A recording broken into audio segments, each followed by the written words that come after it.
राजा हरिश्चंद्र की कथा। जेतुंतर के राजा संजय और रानी फुस्ती के पुत्र वेशसंतर के त्याग की कहानी से संभवतः नकल होने का प्रतीत होती है। इस कहानी से झूठ, अंधविश्वास, अतिरंजित वर्णन और वैदिक चरित्रों की प्रचार को निकाल दें तो कहानी का असली सार आपको बौद्धिक ज्ञान संपदा का अंश विशेष लगेगा, क्योंकि कलिंग बौद्ध सभ्यता की भूखंड रहा और उनकी मातृभाषा ही पाली भाषा है, जिसको अब ओडिया कहा जाता है। कहा जाता है कि मात्र 8 वर्ष की अवस्था में वेस्संतर ने महान दान की जब प्रतिज्ञा ली थी, तभी पृथ्वी प्रकंपित हो उठी थी। 16 वर्ष की आयु में उनका विवाह मद्दी से हुआ। उसके जाली नामक पुत्र और कण्हाजिना नामक पुत्री थी। उन्हीं दिनों कलिंग राज्य में भयंकर सूखे का प्रकोप हुआ। लोग अन्न और जल के लिए त्राही त्राही कर उठे। जब वहां के लोगों को यह ज्ञात हुआ कि जेतुंतर राज्य में एक ऐसा सफेद हाथी था जिसकी उपस्थिति मात्र से इच्छानुसार बारिश होती है, इसे कलिंग राज्य के 8 ब्राह्मण जेतुंतर पहुंचे।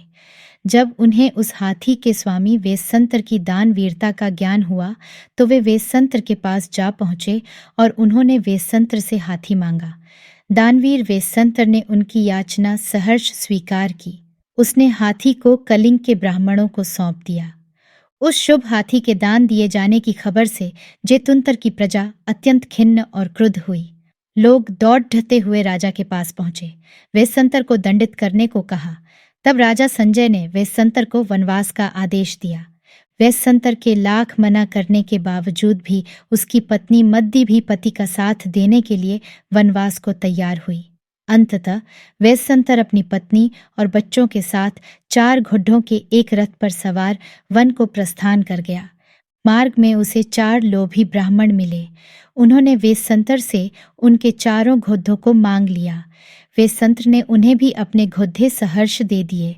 जब वह स्वयं ही रथ खींचन की तैयारी करने लगा, तब उसकी सहायता के लिए 4 यक्ष लाल हिरणों के रूप में वहां पहुंचे और वेशसंतर के रथ को खींचते हुए जंगल की ओर बढ़े।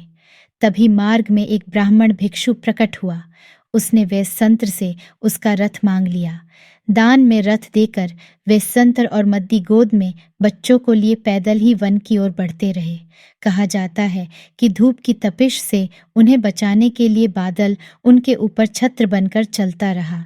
जब उन्हें भूख लगती तो फलों से लदे पेड्डा झुक झुक कर उन्हें फल प्रदान करते। जब उन्हें प्यास लगती तो कमल के जलाशय उनके सामने स्वत प्रकट हो उनकी प्यास बुझाते। अंतत उनकी यात्रा की परिसमाप्ति बंकगिरी के वन पहुंचकर हुई, जहां विश्वकर्मा ने उनके लिए एक कुटिया का निर्माण कर रखा था। वेशसंतर का प्रताप इतना महान था कि कोई भी जंगली या हिंस्र जानवर उनकी कुटिया के आसपास भटकता भी नहीं था। इस तरह वन में विहार करते उनके 4 महीने खुशी खुशी निकल गए। एक दिन जब मद्दी भोजन इकट्ठा करने वन में कहीं दूर चली गई थी और कुटिया के बाहर बच्चे खेल रहे थे, तभी जूझका नाम का एक दरिद्र और वृद्ध ब्राह्मण वेशसंतर की कुटिया के पास पहुंचा। उस वृद्ध को जवान पत्नी का घर के काम काज आदि कराने के लिए दासों की आवश्यकता थी। अतः उसने वृद्ध जूझका को वेशसंतर के बच्चों को दान में लाने के लिए भेजा था, क्योंकि वेशसंतर के त्याग की चर्चा सर्वव्याप्त थी। जूझका ने वेशसंतर से उसके दोनों बच्चों को दान में मांग लिया और लताओं से उन बच्चों के हाथ पैर बांध बड्ढी बेदर्दी से मारता पीटता और घसीटता अपने मार्ग पर बढ़ गया। देर शाम को जब मद्दी लौटी, तब बच्चों को कुटिया में न पाकर रोती पिटती उसने वेशसंतर से उनका पता पूछा, किंतु उत्तर में वेशसंतर मौन ही रहा। हाँ, दूसरे दिन वेशसंतर ने जूझका ब्राह्मण द्वारा बच्चों के ले जाने की सूचना दी, क्योंकि उस समय तक मद्दी बच्चों के वियोग को सहन करने में सक्षम हो चुकी थी। मद्दी ने भी तब पति की दानशीलता की प्रशंसा की। वेशसंतर के इस महान त्याग से पृथ्वी प्रकंपित हो उठी और साथ ही सिनेरु पर्वत भी हिल उठा, जिससे शक, शक्र या इंद्र भी चौंक उठे और एक सन्यासी का भेष बना वेशसंतर की दान परायणता की परीक्षा लेने उनकी कुटिया पर आ धमके। वहां उन्होंने वेशसंतर से उनकी पत्नी को दान में मांगा। वेशसंतर ने मद्दी को भी दान में दे दिया।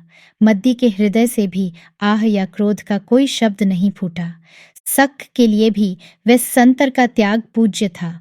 उन्होंने तत्काल ही अपना असली रूप धारण कर उनकी पारिवारिक खुशी लौटाने का वर प्रदान किया और दानपरायण पति पत्नी से विदा ले अंतर्धान हो गए। उस समय कलिंग को जाने वाला जूझ का लहूलुहान बच्चों को लेकर रास्ता भूल जेतुंतर जा पहुंचा।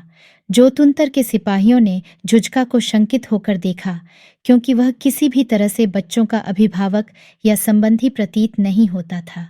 अतः वे उसे बंदी बनाकर राजा के पास ले गए। राजा संजय ने तत्काल अपने खून को पहचान लिया और अपने पौत्रों को मुंह मांगे दामों में खरीद लिया। जूझका की किस्मत में आकस्मिक धनागमन का भोग नहीं लिखा था, क्योंकि दूसरे दिन ही जरूरत से बहुत ज्यादा भोजन करने के कारण उसकी मृत्यु हो गई।